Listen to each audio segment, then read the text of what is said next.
돌아옵니다.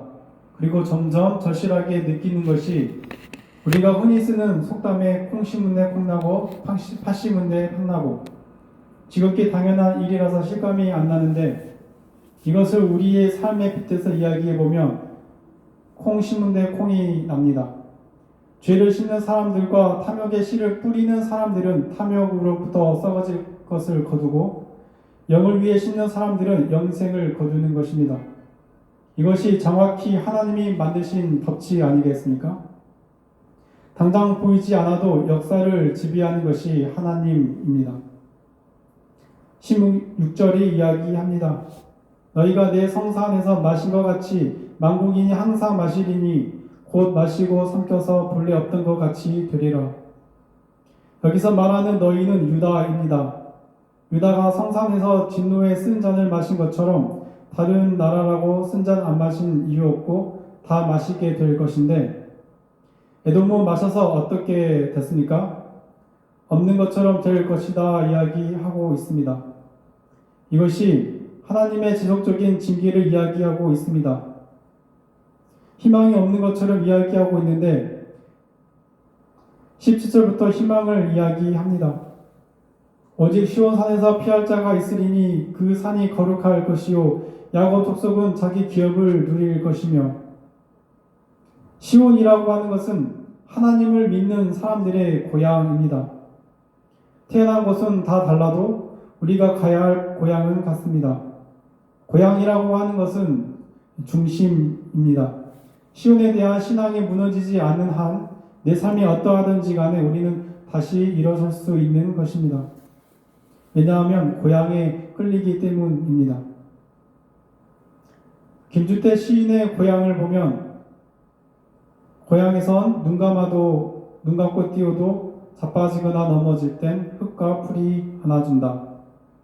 고향이라고 하는 곳이 있으면 내가 넘어져도 괜찮은 것입니다.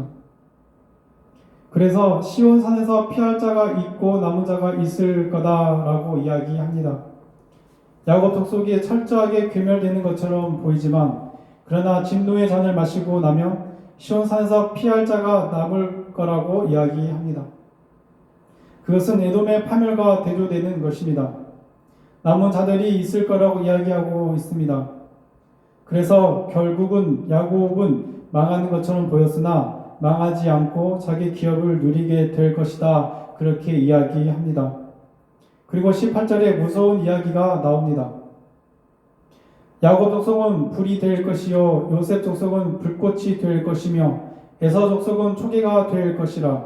그들이 그의 위에 붙어서 그를 살을 것인즉 에서 족속에 남은 자가 없으리니 이는 여호와께서 말씀하셨음이니라.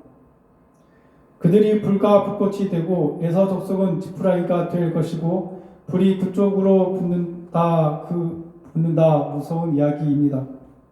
그리고 그들을 불살를 것인즉 에서 족속은 남은 자가 없으리니 여호와께서 말씀하셨습니다.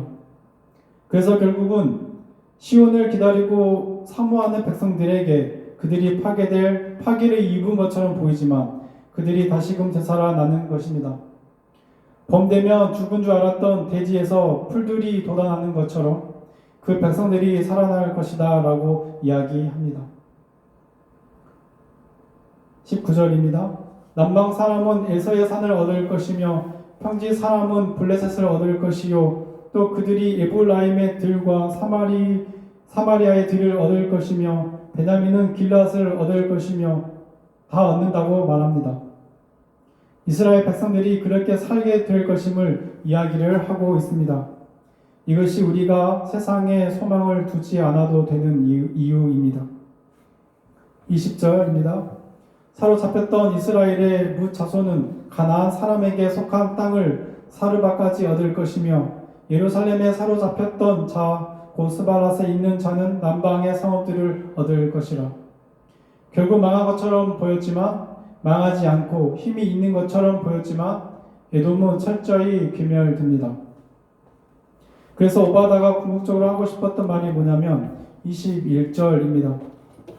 구원자들이 시온산에 올라와서 에서의 산을 심판하리니 나라가 여호와께 속하리라. 상황이 완전히 뒤집히게 됩니다. 역사의 역전이 지금 벌어지고 있습니다. 결국 오바다서의 결론은 무엇입니까? 나라가 여호와께 속하리라. 하나님의 통치만이 영원함을 우리에게 들려주고 있는 것입니다. 하나님의 통치만이 영원하지 인간의 통치라는 것은 당장은 힘 있는 것처럼 보이지만 하나님 보시기에 그렇지 않다 하는 이야기를 지금 우리에게 들려주고 있는 것입니다. 말씀을 준비하면서 오바다서가 우리에게 주는 교훈을 다시 한번 생각하게 됩니다. 오바다서의 중심 주제는 에돔의 심판에 있는 것이 아닙니다. 오바다서는 에돔의 심판을 예표로 하여 만국 심판을 말씀함에 있는 것입니다. 오늘 우리 삶의 형편이 고통스러울 수도 있습니다. 우리의 힘든 상황이 오바다서의 내용을 넘어 죄로 인하여 우리가 감당해야 할 고통들이 너무나도 많습니다. 그러나 잊지 마시길 바랍니다. 하나님이 통치하십니다.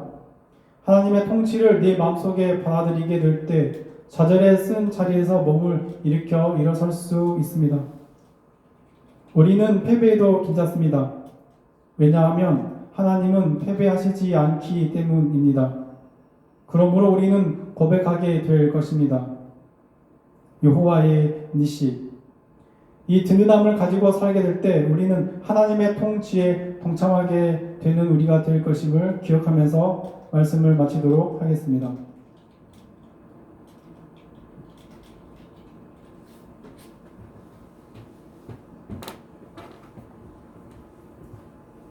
네, 지금 이 시간은 기도하는 시간인데요. 첫째로